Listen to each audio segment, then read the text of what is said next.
Bienvenue chers téléspectateurs à cette édition dont voici d'abord les principaux titres. Certains députés burundais plaident pour la suspension provisoire de la mesure interdisant la pêche pendant 3 mois dans le lac Tanganyika. Le ministre Ezekiel Nibigira, en charge des affaires de la communauté est-africaine, indique que cette question est déjà au niveau de l'exécutif burundais. L'Union européenne souhaite renforcer ses relations diplomatiques avec le Burundi. L'ambassadeur de l'Union européenne l'a annoncé ce mardi lors de la célébration de la journée de l'Europe. Voici pour le sommaire. Tout de suite, les détails.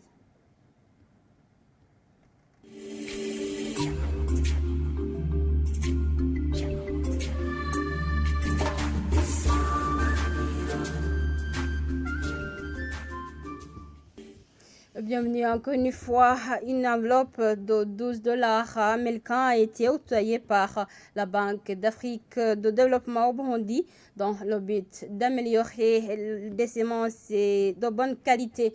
Pascal Sanginga, chef de division agriculture et agroalimentaire, l'a annoncé dans un atelier régional de lancement du projet de renforcement de la préparation aux urgences et la réponse aux 4 pays africains tenus à Bujumbura ce mardi. Ce diplomate interpelle les bailleurs d'investir beaucoup plus dans le secteur agricole. Suivez-le.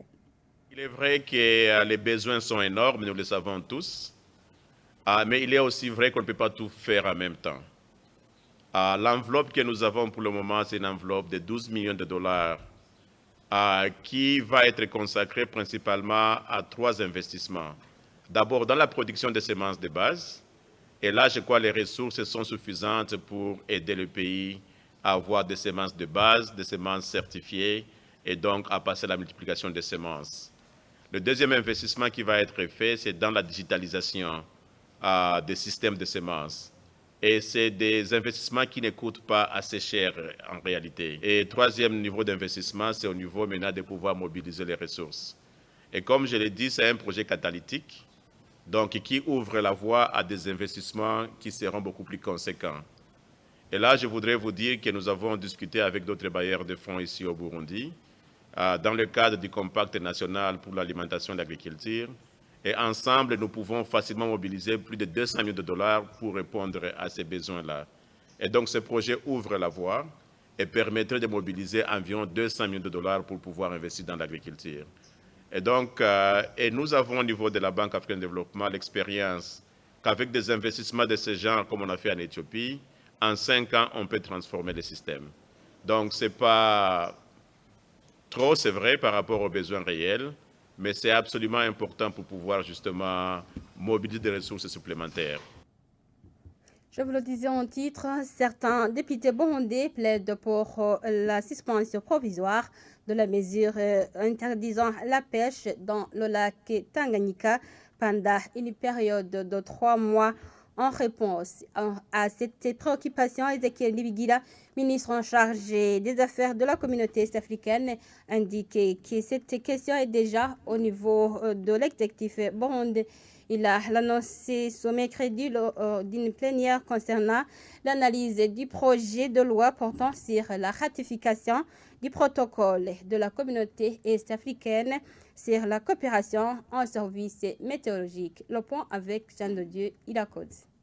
La décision de la fermeture de la pêche dans le lac Tanganyika, prise récemment par 4 pays riverains de ce lac, préoccupe les députés burundais, au moment où certains pays parties prenantes à cette mesure, comme la République démocratique du Congo, la Tanzanie, l'ont déjà rejeté. À travers les élus du peuple, certains députés burundais plaident pour sa suspension provisoire. Agathon Rwasa est parmi ces députés.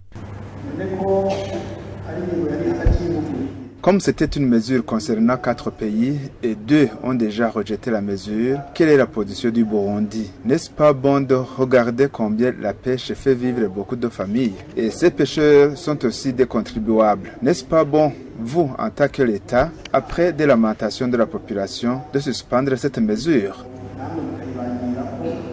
D'après le ministre en charge de la communauté est-africaine, Ezekiel Nibigira, qui défendait le projet de loi portant ratification du protocole de la communauté est-africaine sur la coopération en services météorologiques, la question est dans les mains de l'exécutif lequel communiquera à l'issue. Toutefois, il n'a pas donné de délai.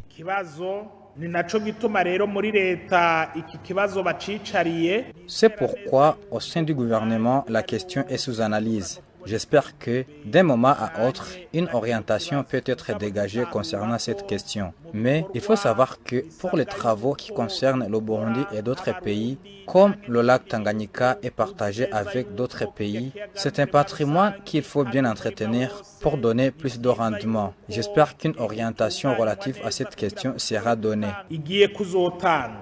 Il est prévu que cette mesure entre en vigueur depuis ce 15 mai, c'est-à-dire lundi de la semaine prochaine, pour être levée au 15 août de cette année 2023.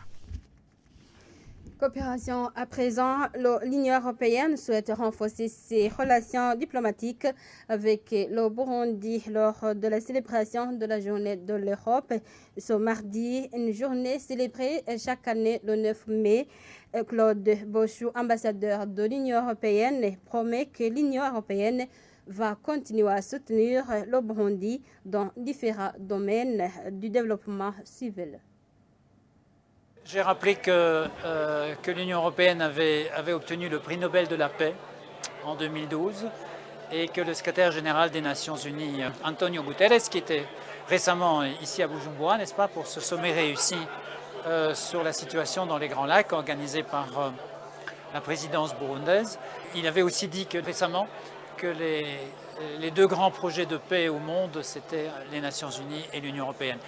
Donc c'est vraiment quelque chose qui est dans notre ADN, quelque chose que nous portons, et d'où la déception et le chagrin que nous avons quand nous voyons que la guerre à nouveau est à l'ordre du jour, que ce soit en Ukraine ou bien au Soudan. Nous souhaitons qu'effectivement ces conflits prennent le plus rapidement fin. J'ai dit quelques mots aussi de la relation entre l'Union européenne et le Burundi, c'est toujours l'occasion. J'ai rappelé que 2022 était une année remarquable, puisqu'elle a vu non seulement la visite de son Excellence, Monsieur le Président de la République du Burundi à Bruxelles, aux institutions bruxelloises, mais aussi la levée d'un certain nombre de mesures que l'Union européenne, mais aussi d'autres, avaient prises à l'endroit du Burundi. Et donc ça nous a permis, en tant qu'Union européenne, d'avoir une relation désormais apaisée avec le Burundi. Et j'ai lancé un appel pour que cette relation continue à s'enrichir, à se développer. J'ai aussi insisté sur la pertinence de continuer les efforts lancés déjà par les autorités burundaises en matière de bonne gouvernance, d'indépendance de la justice. Nous sommes prêts aussi à les soutenir, je l'ai rappelé, et aussi dans le domaine de la protection des droits de l'homme. Et voilà, chers téléspectateurs, c'est par ici que nous mettons un point final à cette édition. Merci de l'avoir suivi. Au revoir.